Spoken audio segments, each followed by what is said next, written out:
Coba tebak, siapa sih investor paling hebat di dunia saat ini?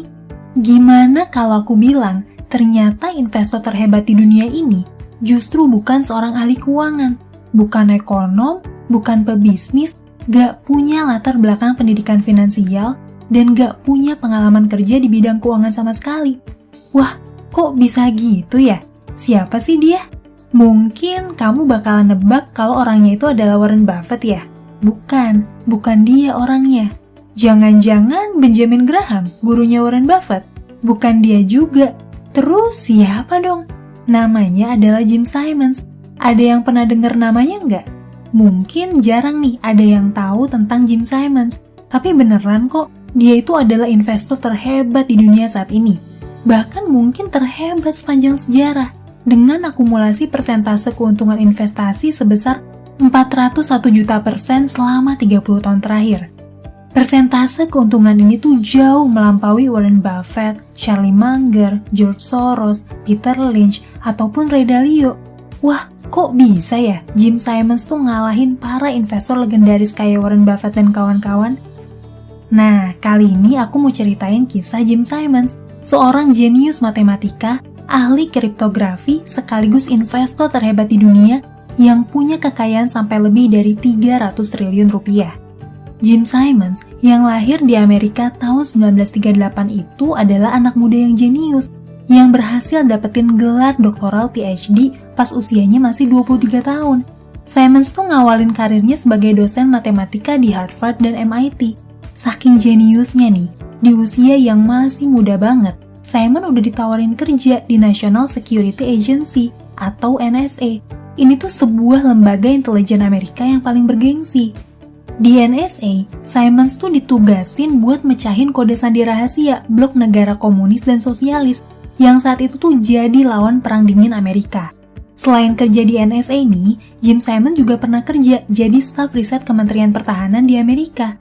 Karir Simons sebagai ahli kriptografi atau pemecah informasi rahasia akhirnya berakhir. Setelah Jim Simons tuh dipecat sama NSA, karena ngelakuin kritik terhadap keputusan atasannya terkait perang Vietnam. Setelah dipecat, Simons tuh sempat bikin project gitu sama temennya yang juga ahli matematika. Dan mereka akhirnya berhasil memformulasiin sebuah teorema matematika yang berkontribusi luar biasa besar terhadap pengembangan ilmu fisika modern, khususnya buat string theory dan fisika mekanika kuantum. Nah, kiprahnya sebagai investor itu baru dimulai nih, pas usianya udah nginjek 40 tahun, yaitu di tahun 1978. Jadi Simons tuh punya ide buat ngaplikasiin ilmunya di bidang matematika buat memprediksi fluktuasi dan pergerakan harga aset keuangan di seluruh dunia. Akhirnya nih, di tahun 1982, Simons tuh berhasil membangun perusahaan pengelola dana investasi atau hedge fund namanya Renaissance Technologies.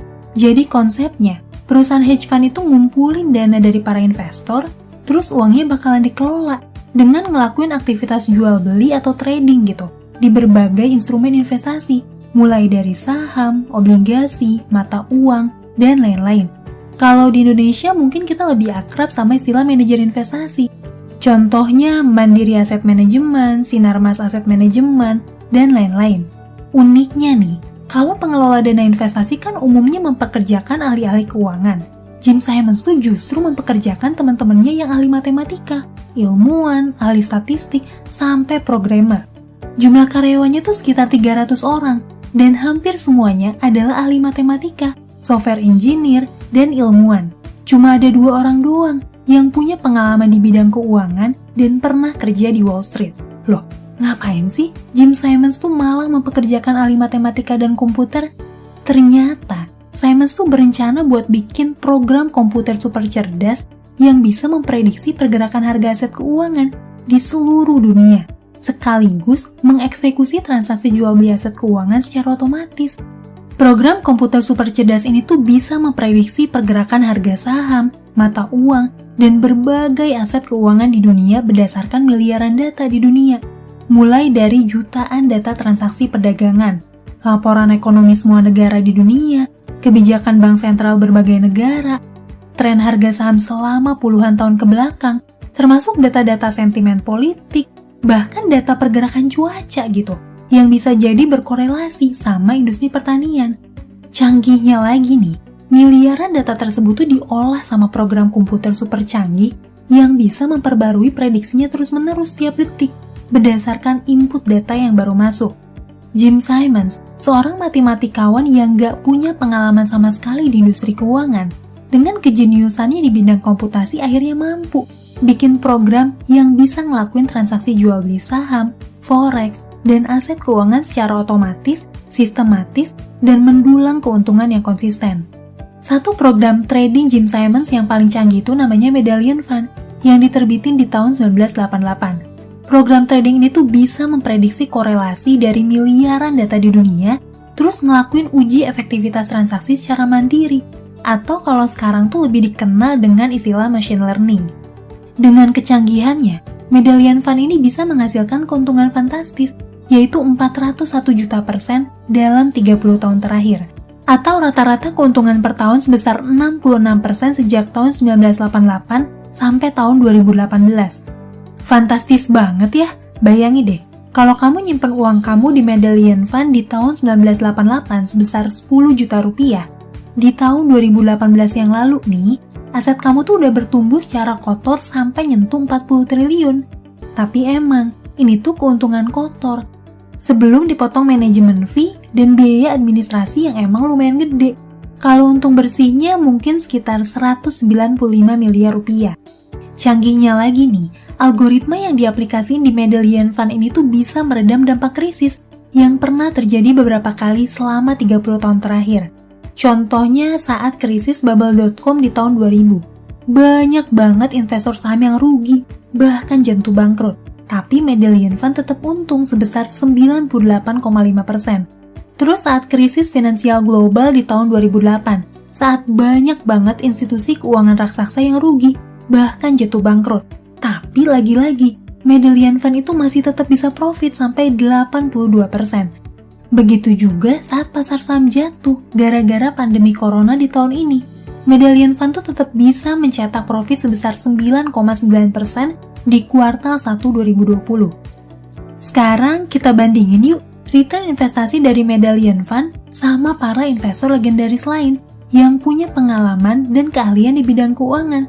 Katakanlah Berkshire Hathaway punyanya Warren Buffett, Magellan Fund punyanya Peter Lynch, Quantum milik George Soros, dan Pure Alpha milik Ray Dalio.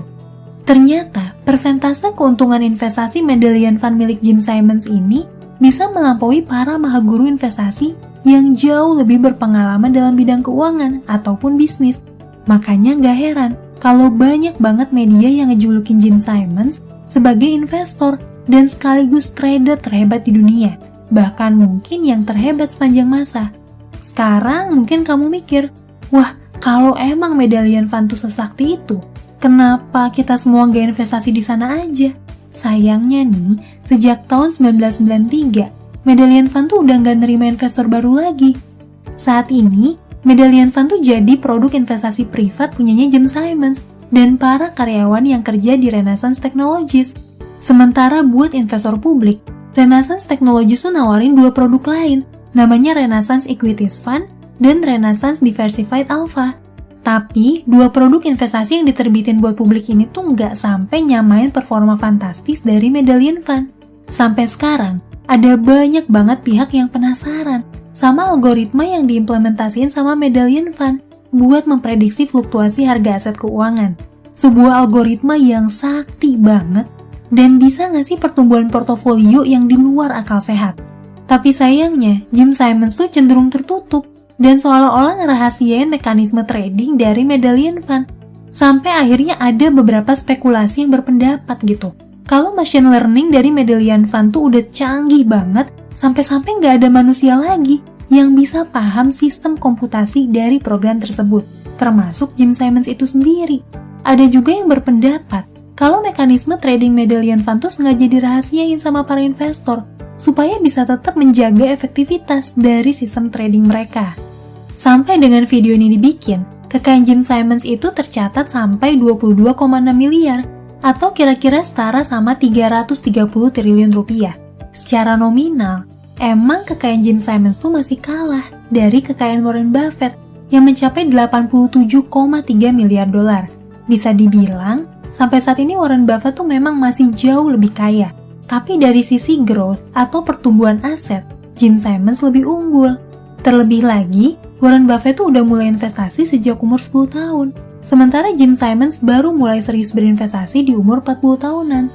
Sejak pensiun di tahun 2010, Jim Simons tuh aktif dalam kegiatan amal, khususnya di bidang pendidikan matematika dan sains. Dia tuh ngedirin Simons Foundation bareng sama istrinya, yang didedikasiin buat mendukung penelitian ilmiah, kesehatan, dan pendidikan.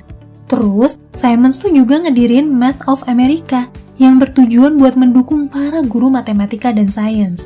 Dia juga banyak nyumbang ke universitas dan yayasan riset buat mendalami diagnosa dan treatment kondisi autisme. Sampai saat ini nih, Simons tuh tercatat udah ngedonasin kekayaannya sebesar 2,7 miliar dolar atau kira-kira setara 38 triliun rupiah. Nah, itulah cerita tentang seorang investor dan trader terhebat di dunia yang gak punya background pendidikan dan latar belakang keuangan sama sekali, tapi punya kemampuan matematika yang brilian sampai akhirnya bisa bikin program super canggih yang terbukti bisa ngelakuin otomasi trading dengan profit yang tinggi dan juga konsisten selama puluhan tahun.